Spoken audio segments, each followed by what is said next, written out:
Seminario de Radio, Televisión y Cinematografía. Radio Universidad de Guadalajara. La radio que llevas. Miscelánea Geográfica. Hablemos de lugares, paisajes y su gente. Miscelánea Geográfica. Un recorrido por la región Sierra de Amula, Costa Sur. Una lectura al mapa de sus valores patrimoniales e identidades. Miscelánea Geográfica. Un espacio para explorar nuestra ubicación espacio-temporal, un retrato de la fisonomía de nuestra tierra a través de las voces de nuestra gente. Miscelánea Geográfica. Bienvenidos.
Y a los que nos siguen por las redes sociales, así también como a quienes nos apoyan para la realización de este programa, que es en la subdirección regional a Elia Macías Vargas, en la producción a Silvestre Canil y en la operación técnica y transmisión en Facebook Live Aldair Arechiga. Los invitamos a que nos acompañen en la continuación de este programa y antes que todo le damos la bienvenida nuevamente al maestro José Arturo Solís Magallanes. Bienvenido otra vez, maestro. Pues muchísimas gracias otra vez y pues contento de volver a estar aquí. Esperemos más seguido. Ojalá que sí. Pues muchas gracias por acompañarnos en este programa, ya que un programa no fue suficiente y nos quedamos a la mitad del camino, así es que pues hay que continuar con este recorrido que hoy nos toca por sol, arena y mar. El programa de hoy, Chamela y anexas. Y ya saben, pónganse en contacto con nosotros y dejen su opinión, así como saludos, comentarios, propuestas, sugerencias, todo lo que quieran compartir o comunicar. Lo pueden hacer a través de las líneas telefónicas 317-38-250-31 y 317-38-265-32 o por mensaje de WhatsApp al 317-12-123-25. Nos pueden escuchar por internet en udgtv.com/radio, udg/Autlán/. Y si quieren ver a nuestro invitado, es en Facebook, Radio Universidad Autlán 102.3 FM. Recuerden que este programa lo hacen ustedes, así que pónganse sus gafas de sol, aunque ya no sea hora, y acompáñenos. Doctor Irineo, el micrófono todo suyo. Gracias, Elizabeth. Buenas tardes. Bienvenido, maestro. Gracias por aceptar la invitación. Hago un antecedente brevísimo. La semana pasada planteamos un programa muy ambicioso, hacer un recorrido por la carretera Unión de Tula, San Clemente, volcanes, Cuautla, Ayutla, Talpa, Mascota, San Sebastián, Vallarta, y luego venirnos por la costera, el Tuito, Chamela, etcétera, y subir por Villa de Purificación de regreso a Autlán. Pues nomás llegamos a Vallarta y ya ahí más o menos nos quedamos. Entonces, pues convenimos, creo que es interesante hablar ya en este segundo programa sobre temas más de la costa. Pero queremos empezar igual como lo hicimos la vez pasada, iniciando con Chamela y luego ahí a lo mejor a los alrededores, con pues sobre todo con el tema de la reserva de la biosfera, de por ahí un poco, si nos puede platicar o repetir así de manera breve dos cuestiones. Una, ¿cómo surge? Esa creo que no nos la comentó, nos comentó cómo llegó usted a Chamela, pero cómo surge la reserva de la biosfera y luego, bueno, ahí nos iremos haciendo algunas localizaciones de algunos lugares que parezcan relevantes, ¿no? Pero vamos empezando con cómo surge Chamela. Ya nos dijo que usted llegó ahí a trabajar, mandado desde la Ciudad de México a que empezara a muestrear la vegetación de la zona. Sí, efectivamente, surgió a iniciativa de un doctor, dueño de terrenos que tenía ahí, de lo que era la vieja hacienda de Cuitzmala. Él hizo una donación a la Universidad de Guadalajara también y a la Universidad de México, Autónoma de México. La Universidad de Guadalajara, al menos durante el tiempo que yo estuve allá, varios años, nunca se aparecían por allá, lo tenían abandonado, realmente ese espacio. Pero eso llevó, en cierto modo, a que se conservara también, eso. Y, sin embargo, extraían madera de ahí, de ese terreno, y cazaban. Desafortunadamente, era un campo de caza para gente de la Universidad de Guadalajara, que a eso iba. Mire usted. Sí, pero bueno, no hablemos más de eso. No, hay que hablar de bueno y malo. Yo creo que una cosa importante es decir las cosas como son, porque luego somos como muy, ¿cómo se llama? Próquitas, dijeran en mi rancho. A veces si solo se habla bien, ¿no? Yo creo que en un espíritu analítico, crítico, sí, y sobre todo en el ámbito de la academia, hay que hacer ese tipo de comentarios, no sé si denuncias, pero como son. Espero que afortunadamente ya estén tomando cartas en el asunto de un mayor interés de esa área. Ahora, entonces, surgió, a raíz de una donación que en cierto modo era como para proteger sus espacios también, de este doctor, se llamaba doctor Urquiza. Y ¿De la Universidad de Guadalajara? No, del terreno que tenía el doctor, el medio. Decidió dejarse terreno hacia la playa, y los terrenos que veían hacia tierra adentro, lo que hizo fue una barrera, donar a la Universidad de Guadalajara, donar a la Autónoma de México y donar a lo que era recursos hidráulicos o algo así.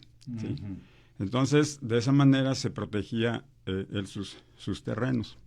Entonces, de cualquier manera, eso era útil o fue útil afortunadamente, para la conservación posteriormente, para la creación de lo que sería la reserva, que vendría años después de que estuvimos ahí. Uh-huh. Bueno, eran, si mal no recuerdo, eran como 1,500 hectáreas en un rectángulo de 2 kilómetros por, no sé si 10, 16, 15 kilómetros de extensión. No sé, el asunto es que era un rectángulo en el cual se abarcaba prácticamente bosque tropical caducifolio en su mayor parte, lomeríos, y una geografía un tanto accidentada, y era recorrido el espacio por lo menos 2 arroyos. Uno que provenía de un arroyo que le llamaban Arroyo Maderas, que bajaba del Huehuentón, del Cerro uh-huh. Huehuentón, y otro arroyo que cruzaba la estación en su primer tercio hacia la carretera. Le llamaban Arroyo El Colorado. Entonces se juntaba ese arroyo y ese arroyo a su vez se conectaba con el arroyo Chamela, que va finalmente a desembocar al mar en un estero. Uh-huh. Entonces, yo estuve allá por espacio de 10 años, entre 1976 a 1986, que me vine a la UDG, y durante esos 10 años, pues tuve la oportunidad de conocer bastante a profundidad por lo menos ese espacio, porque me lo recorrí caminando, en motocicleta, a veces en algún jeep, pero el jeep pocas veces se podía usar porque no había manera, porque no había camino. No había camino. Uh-huh. Pero la moto sí, en la moto sí se podía uno meter. 2, 3 accidentes sin consecuencias que me aventé con esa moto, pero afortunadamente todo salió bien. Pero me permitió hacer recorridos más a profundidad, ¿sí? De tal manera que tuve la oportunidad de colectar cosas interesantes que para ese entonces, pues para mí, que empezaba, pues para mí todo era interesante. Pero sin saberlo, obviamente tú mandas las colectas y tu profesor, en este caso mi director de tesis, me mandaba luego decir, oiga, mandó esta especie, parece interesante, necesitamos que nos colecte un poco más semillas, más frutos, etcétera. Y bueno, de esa manera, pues pude conocer con más calma el espacio. De tal manera que al cabo de algunos años me convertí en una especie de guía, tanto para los zoólogos, para los que trabajan pajaritos, para los que trabajaban murciélagos, para los que trabajaban insectos. Oye, ¿dónde podemos encontrar tal? Pues órale. Y eso me permitió a mí, a mi vez, pues también conocer de esa parte de la biodiversidad, ¿sí? Uh-huh. Al convivir con ellos. La universidad estuvo dirigida en ese entonces, lo que es el Instituto de Biología, por el doctor Sarucán. Sí. Y en lo José Sarucán, que luego fue rector. Exacto. Ajá. Pero antes de ser rector, él tuvo la oportunidad de echar a andar el lugar con la instalación, porque no había más allá de una cabañita, ¿sí? Uh-huh. Que afortunadamente para mí, cuando yo llegué, estaban terminando de poner prácticamente ya, quedó como algo así como un hotel de 5 estrellas. No me diga. Sí, pues desde la carretera se veía y decían, oye, ese hotelito se ve bien. Sí, estábamos en la parte alta de una colina, pues nos veíamos muy bien en ese entonces. Okay. Para vernos mejor, vamos a ir a nuestro primer corte de estación y regresamos para que nos dé la fecha de creación, de donación y luego de creación, y ahí nos seguimos. Bueno, espero recordar. Bueno. Es examen, acuérdese. Ajá, si sí, no, va a salir reprobado.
Puerto Vallarta, interpretada por Víctor Iturbe, el Pirulí. El gran Pirulí. A ver, había un hotel de casi 5 estrellas o algo así. A ver, descríbanoslo y luego nos habla de lo que se acuerde de las fechas de creación y evolución, ¿no? Bien. Bueno, mire, era en la parte alta de una colina, estaba las instalaciones. Constaba de un laboratorio bien equipado, la casa de la persona que se encargaba, que era el administrador y su familia, otra casita bajando hacia el arroyo, donde vivía una familia eran como 4 o 5 niños, que eran los encargados del aseo y de darle el mantenimiento entre su esposa y él. Y los investigadores tenían un edificio en el cual había como unos 8 dormitorios o cuartos individuales para los investigadores que estábamos de tiempo completo allí. Y había otro edificio también de 2 plantas en el cual era para los investigadores invitados, profesores o estudiantes que iban a hacer prácticas o a hacer investigaciones, y que, bueno, no eran individuales, pero sí eran dormitorios de 4 o 5 camas, ¿sí? Y todo eso tenía como sustento un comedor que tenía, estaba a cargo de una cocinera. En un tiempo tuvimos un chef, cocinero, ¡Qué catrines! Sí. Por eso era muy solicitada la estación en ese entonces. Sí. Y pues nos chequeaban, sobre todo a los que vivíamos allí, ¿no? Y tenía, ahora sí que prácticamente todo. El agua era la única que nos hacía falta, pero para eso había una pipa que hacía el recorrido hasta el arroyo Chamela y traía el agua. Y se ponía en un aljibe que estaba en una torre de unos 25 metros de altura, que funcionaba también como un mirador, y fue muy utilizado para hacer observaciones, pues, de aves y de fauna principalmente. Entonces, ese es más o menos el espacio. ¿Y los tiempos, fechas, de qué se acuerda? ¿Cuándo fue la donación? ¿Cuándo se declara? Más o menos platicar ese proceso. Más o menos por los años 60, mediados de los años 60, ocurrió la donación, y bueno, según lo que después a mí me estuvieron comentando, como por el 65, por ahí, en el año 1965, estuvo, y pues igual no iban de la universidad, porque no sabían dónde estaba. Cuando finalmente pudieron descubrir dónde estaba, pues los primeros investigadores, entre ellos el doctor Sarucán, llegaban y pues ponían tienda de campaña, y empezaron a tomar los primeros apuntes de ahí. Y yo creo que el doctor no le gustó mucho estar aguantando los piquetes de mosquitos, los alacranes que pululaban por todos lados. Entonces le echó, ahora sí que todo lo que pudo, y se construyó como en alrededor de un par de años a lo más las instalaciones de las cuales le comentaba. Por lo tanto, para el año de 1973-74 prácticamente ya estaba terminada todas las instalaciones. Y me faltó decir, una biblioteca bastante bien surtida, que con el tiempo, con el paso de la tecnología, pues tuvo computadoras, posteriormente internet, o sea que no hacía falta salir de ahí para comunicarse con el mundo. Sí, pero no dejaba, y no había internet en aquel tiempo, no dejaba de haber cierto aislamiento, aunque este tipo de investigadores, o sea, que les encanta andar en el cerro y allá trepados donde nadie va. A mí me pasaba lo mismo cuando me pongo a estudiar fronteras. ¿A qué lugares iban a abastecerse y a echarse una cerveza por ahí? Lugares cercanos ahí, de pueblitos, cantinas, ¿a dónde se divertían o no había diversión? Sí. Había diversión, sí, pero los fines de semana, Ajá. pero habría que ir hasta Melaque. ¿Ah, sí? Sí. En todo caso, estaba un hotel cercano en Careyes, que también empezaba a funcionar ahí, y era muy exclusivo. No tan fácilmente podías entrar a Careyes, sí, mucho menos al, ¿cómo le llamaban? A un ladito de Careyes había otro hotel, Mediterráneo, Club Mediterráneo, Sí. que ¿Era nudista? era nudista, Ok. sí, y pues era muy solicitado por los jóvenes. por los jóvenes ahí, ¿no? Que no dejaban entrar de por sí. Pero pues Llevaban ropa y no llevaban dinero, ¿cómo pues? Uno se iba por los cerros y por de allá desde los cerros, pues, y con binoculares, pues ya viendo fauna, Ajá. ¿sí? Bueno, y en Careyes había a veces disco, en aquel entonces era la música disco, tipo Sí, los 70s. Travolta, y Ajá. ahí movíamos muy bien el bote.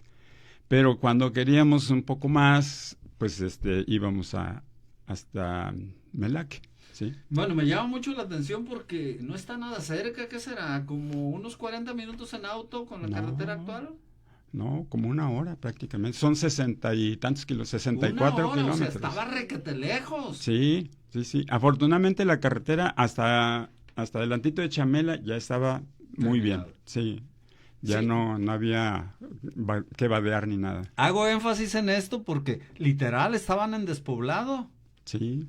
Literal en una zona despoblada porque además los que luego estudiamos el tema de reparto agrario, pues toda esa zona se pobló a partir del reparto de ejidos, de tierras ejidales y muy tardíamente en los 60s y con la construcción de la carretera.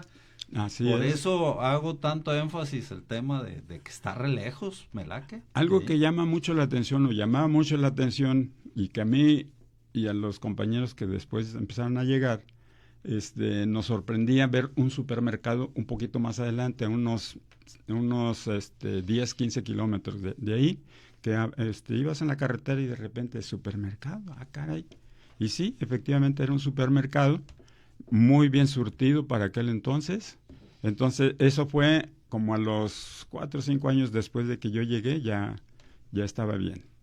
Mientras tanto, pues aprovechábamos el viaje a Melaque para adquirir los aprovisionamientos y hacer las llamadas a México para estar en comunicación en eso. Y esas eran las salidas que hacíamos, ¿sí? Y pues ni modo nada más ir a hablar, comprar las cosas y regresarse. No, pues ni modo, no nos alcanzó el tiempo. Hasta mañana nos vamos, órale. ¿Cuántos habitaban ahí en la estancia de reserva, digamos, los de planta? Los de planta éramos 2 técnicos, un investigador de tiempo completo también como jefe de estación. Ya le había mencionado una familia que tenía, que era el administrador, su esposa y cuatro hijos, 4 niños. El mayor andaba entre los 6 y 8 años. Y la otra familia, que era quien hacía las labores de limpieza y detalles de esos, tenían también 4 niños, ¿sí? Y ellos eran como ardillas, andaban por todo.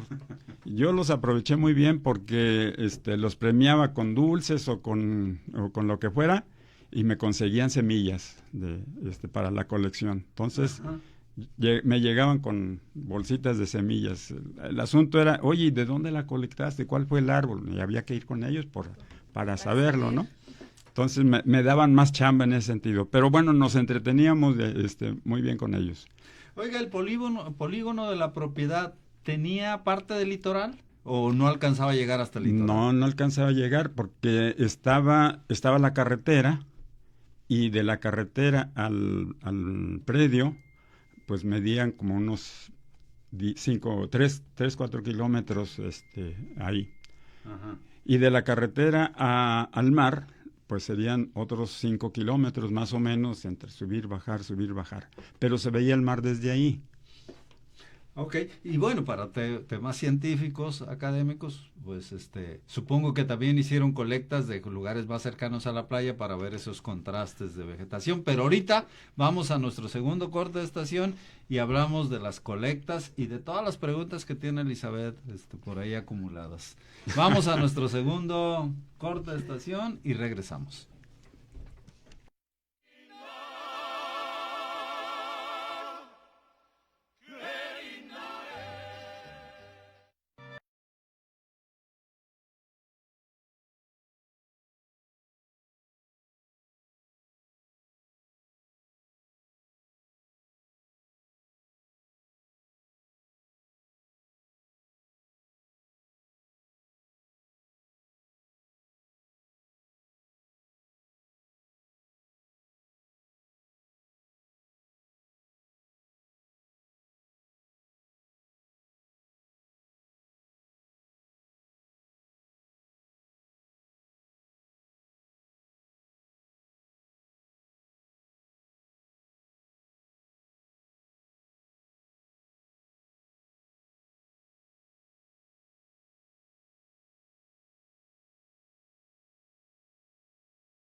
Y se me es que vamos a ir a la playa, nos vamos a quedar en Chamela. Bueno, y tenemos felicitaciones, Yolanda Ramírez Pulido, felicidades al invitado y a quienes hacen posible el programa. Marta Carrizales, felicidades por tan buenos programas. José Alfredo Colmenares Corona, interesante narrativa de la biodiversidad de las regiones de la costa. Y José Alfredo Colmenares, saludos, doctor Irineo. Y tenemos también de el doctor Octavio Santana, dice muchas felicidades por el programa, una costa tan cerca de mi niñez, visitantes en familia, muchas veces improvisados, ahora la costa es de otros, me temo. Sí. Y tenemos también, aquí sí quiero pedir una disculpa porque este mensaje es de la semana pasada, pero por cuestiones técnicas, no sé qué pasó ahí no sé qué pasó con la tecnología, que este mensaje cuando los di no me apareció, pero era de Rosalía Pelayo García. Qué bonito conocer nuestra región de esta manera, felicidades a todos y un saludo para el maestro Arturo Solís por sus grandes enseñanzas. Ojalá que nos esté escuchando otra vez Rosalía Pelayo, ese fue su mensaje la semana pasada. Y son todos por el momento. Los botánicos, los biólogos en general tienen mucha cercanía con los geógrafos en la parte al menos de la geografía física. Yo soy enemigo de dividir a la geografía física de la humana y demás, la geografía es una, pero en fin. Pero a lo que voy es que en ese sentido yo conocí a Cházaro Bazáñez, seguramente usted lo conoció, claro, fuimos compañeros de trabajo ahí en geografía, y luego hacía unas descripciones geográficas donde encontraba una especie nueva y hacía todo el contexto y análisis del lugar de donde se encontró bajo ciertas condiciones y las condiciones bajo las cuales se encontraba.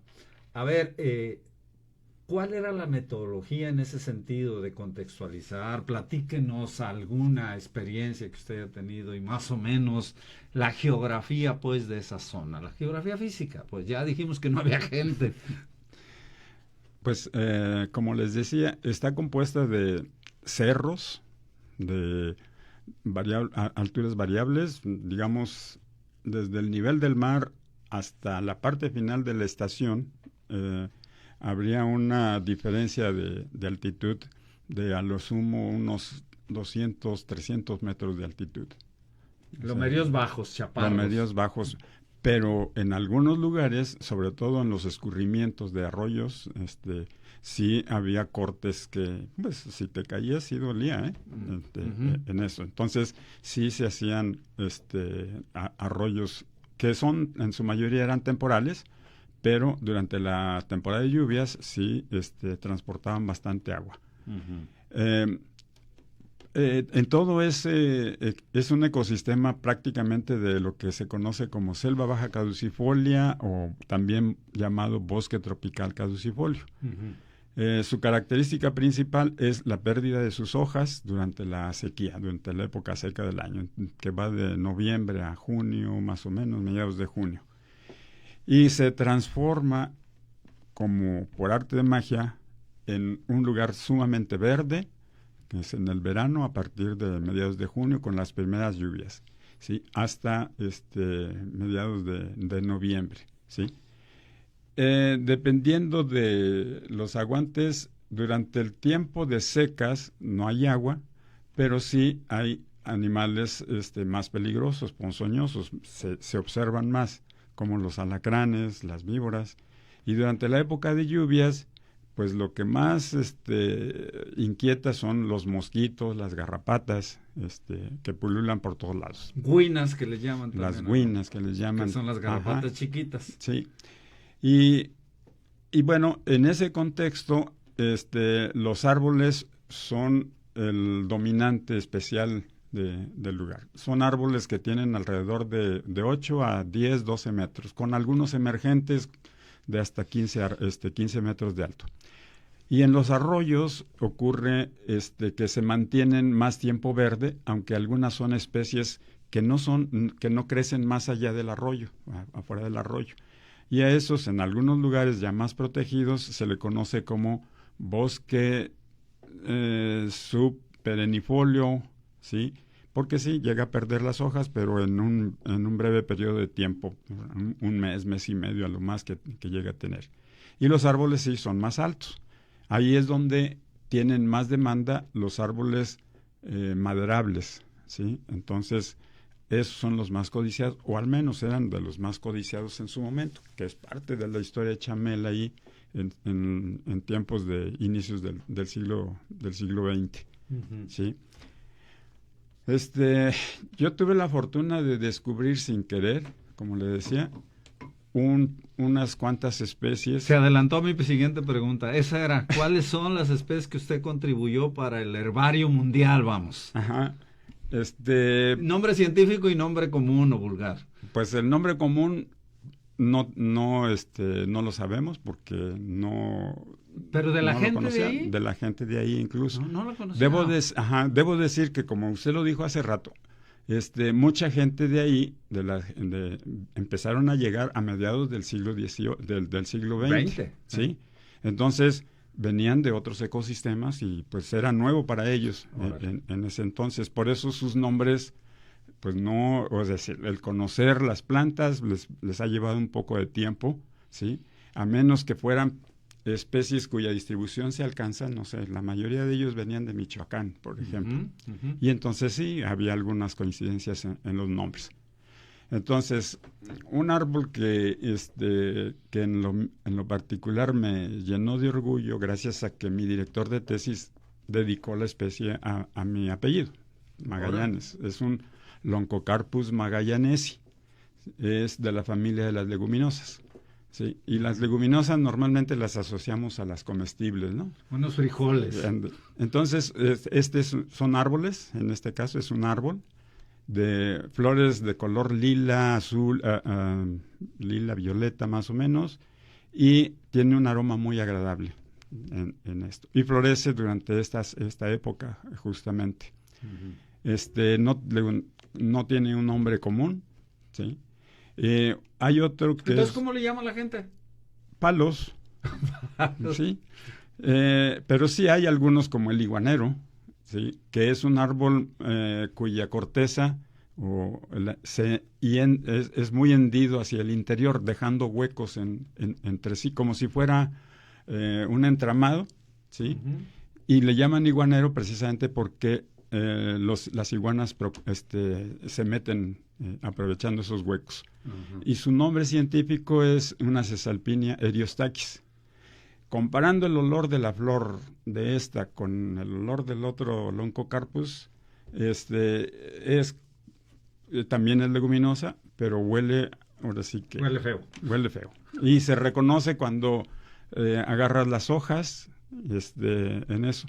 Las flores no huelen feo, pero casi no huelen. Atraen mucho a las abejas. Uh-huh. Y a ese le llaman iguanero. Hay otro que en este mes, precisamente en octubre, los cerros blanquean, así de moteado de color blanco.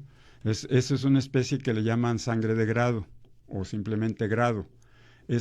También es leguminosa. Se llama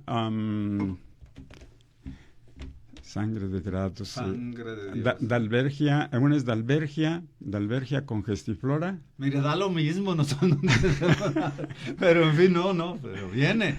O sea, decirle a la gente que todas las especies que se han descubierto tienen un nombre científico que se reconoce en todo el mundo y que pues en las localidades tienen su nombre común, su nombre vulgar, con la que nosotros el mezquite, el huizache, etcétera. Pero están los prosopis, que ya son parte de su nombre científico, la acacia, sí. En fin, sígale, perdón. Eso que dice, aprovecho para decirles a los estudiantes cuando vemos este tipo de cosas, que es como su acta de nacimiento el ponerle el nombre científico en latín, que bueno, viene ya de la parte histórica de Linneo, que fue quien dio las reglas para hacer esta nomenclatura. Entonces, tanto plantas como animales cuando se describen por primera vez y se le pone el nombre, debe estar en latín. Entonces, precisamente para que... Es una regla mundial. Es una regla mundial. Okay. Independientemente de que aquí le llamen de una manera su nombre común, en cualquier otro lado le llamen de otra manera, pero así cuando los investigadores están hablando no hablan de la especie por el nombre común, sino de la especie del nombre científico, ya saben a cuál se están refiriendo. Uh-huh. Entonces, para eso, en cierto modo, ese es el por qué se ponen los nombres, ¿sí? Llevamos 3. No, 4 ya. Y le he mencionado puras leguminosas, ¿sí? A ver. Que debo decir, las leguminosas son por excelencia las que mayoritean en el ecosistema de bosque tropical caducifolio en todo el país, hasta Centroamérica. Pues yo ahora sé que es una leguminosa porque, pues a lo mejor porque tiene semillas y eso, pero para mí una leguminosa eran los frijoles, los garbanzos. No, pero es que también hay frijoles silvestres, son trepadoras, que se suben a cualquier cosa que se puedan apoyar y se trepan. Hay otras leguminosas más que son también trepadoras y que no necesariamente son frijoles, aunque todas sus semillas sí son, o sea, es fácilmente distinguible que sí es una leguminosa. ¿El tabachín es una leguminosa? El tabachín es una leguminosa. Pues digo, para que los que somos de por acá, pues más o menos contextualicemos a las leguminosas. Sí, la parota es una leguminosa también. Okay, ¿sí? Okay. Entonces, como le digo, esa es la familia que domina en el ecosistema. Otra familia que le sigue aquí serían las compuestas o Asteraceae. Como de compuestas tenemos, ahora verá, no, mejor sigo su consejo, no me acuerdo. mi campo es más las leguminosas, por eso es que las traigo más a la mente. No, ¿sí? Pero está muy bien, pues es que... Pero bueno, son más de 1,200 especies que han sido registradas para lo que es ahora la reserva de Chamela-Cuixmala. Pero muy buena parte de esas 1,200 las podemos encontrar prácticamente todas en ese pequeño espacio de lo que es la la estación. Platíquenos cuál es el procedimiento para registrar una nueva especie en el mundo, en los herbarios. Bueno, ¿Usted cuántas registró usted? No a través de un profesor. Yo no he registrado ninguna, sí. Es un trabajo un tanto tedioso, porque primero te tienes que asegurar de que efectivamente nadie más la ha reportado, ¿sí? Y para eso pues te tienes que asegurar, pides a los herbarios, mandas pedir del género por lo menos, las especies que más se puedan relacionar con esa, y asegurarte de que efectivamente es algo nuevo, ¿sí? Hay que describirla. Una vez que te aseguras, nadie la ha colectado aparentemente, aunque puede ser que ya la hayan colectado, pero ahí está en el herbario, nadie lo sabe, ¿sí? Está como SP, se pone, el género es ISP, por decir, el Oncocarpus SP, que en su momento eso fue lo que yo puse. Quercus SP, sí, pero hay SP, ¿sí? Ajá. Es decir, nosotros decíamos Cepalachi, ¿sí? Entonces, eso, para eso están los especialistas también, los taxónomos especialistas, dedicados única y exclusivamente, en cierto caso, incluso hasta una familia en particular, nada más, o hasta un género, ¿sí? Y de tal manera que, pues eso los lleva a años de estudio. El poder dictaminar una especie, ya que la describes, ya que le dices, se parece, pero se distingue de esta, que es la más cercana, que pudiera confundirse con ella, y dices, ¿por qué no se confunde? ¿Sí? Y entonces se somete a los pares, ¿sí? A ver, ya lo leen, checan, y te pueden decir, ¿sabes qué? Esa especie ya fue descrita, aunque tiene otro nombre, y tienes que confirmar que efectivamente es otra cosa, ¿no? Porque, a ver, ya la chequé y sí, lo que tú dices se parece muchísimo. Ahora vámonos a la parte bioquímica o a la parte genética para efectivamente descartar que sí son cosas diferentes, ¿sí? Ya nos quedó más o menos claro. Vamos a nuestro tercer y último corte de estación y regresamos para cerrar.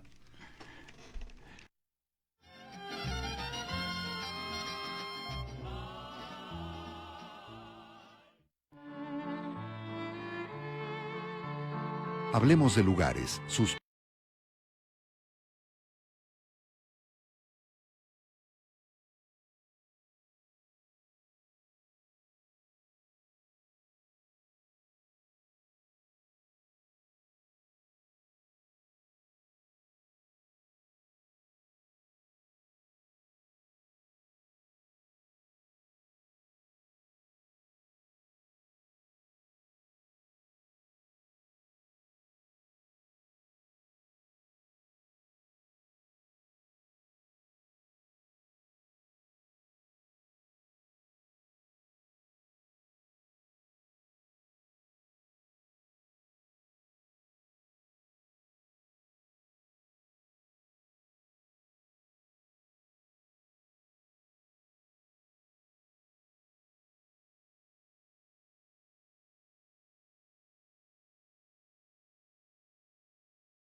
Furcade. Y tenemos Soledad y el mar. de Macario de Dios. Buenas noches, agradable programa sobre las riquezas de la costa de Jalisco. En 1984 conocí al doctor Urquizo. Tenía su casa al lado del puente de Chamela. Ujú. Muchas gracias, don Macario, por sus comentarios. Y nada más, por el momento. Bueno, otra vez se nos vino el mundo encima, digo, el tiempo. Dos preguntas tengo, y no sé todas las que Elizabeth no ha planteado. ¿Cómo es esta relación? Digo, lo más reciente que usted se acuerda, porque usted hace 40 años que se vino de allá, algo así, pero supongo que se ha dado sus vueltitas. En el contexto, ahora que está más poblado, ahora que hay más gente, este conflicto que seguramente deben de vivir, así como hablaba del tema de la explotación maderera y de la caza furtiva, ahora con el tema del turismo, ¿cómo ve esa relación luego, pues los lugares a los que pues hay que intentar ir a conocer, hay que visitar, y finalmente cómo es que se viene de allá para acá? Así, ahí se la dejo. Y tiene menos de como 8 minutos. Ok, pues rápidamente, de cómo llegué aquí fue gracias a la invitación de la maestra Villarreal de Puga. Oh, la Sí. maestra Puga. Cuando se inició el proyecto para la reserva de Manantlán. Ella y yo ya nos conocíamos antes, porque cuando yo llegué a Chamela, fue la base para yo salir también de la estación, para colectar, porque la tarea era colectar toda la vertiente hacia el Pacífico de Jalisco, Uh-huh. ¿sí?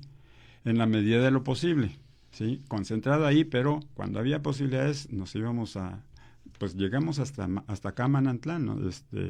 Y yo pasaba con la maestra a que me prestara algún estudiante y pues para que me acompañara. En aquellos tiempos te llegaba la noche y te podías quedar donde quiera en el campo. No había broncas en ese sentido. ¿Usted trabajó junto con Rafael Guzmán, entonces? Sí, trabajé con Rafael Guzmán cuando era estudiante, Órale. con Ramón Cuevas cuando era estudiante. Sus ¿sí? chalanes. Ándale.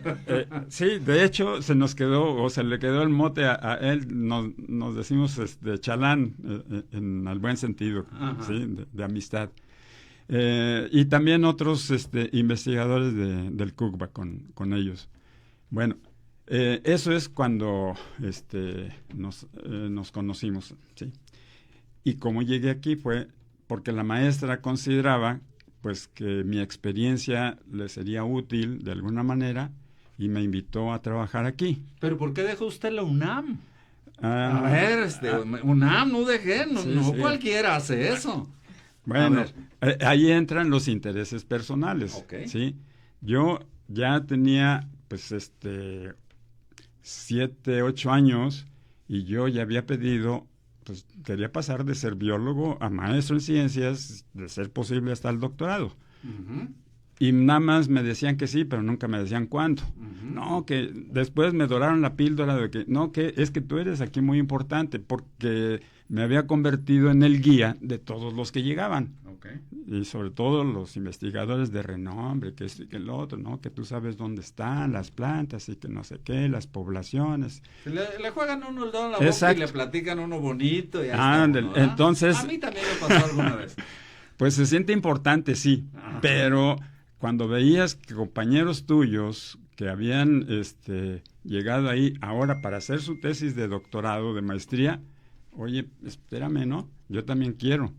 Bueno, entonces, como me dejaron así, cuando pasa la maestra, le propuse, como condición, sí, maestra, me voy, tengo familia, y, pues yo quiero hacer la maestría. Le damos chance que vaya a hacer la maestría. Uh-huh. Ok. La otra, pues no puedo dejar, de recibir un pago, ¿sí? La quincena.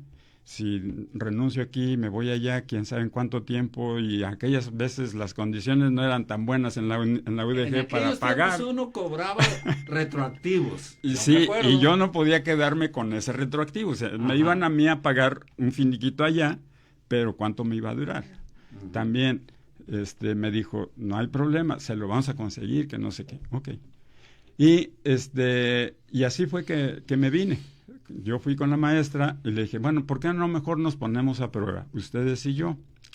Me vengo con ustedes un año, ¿sí?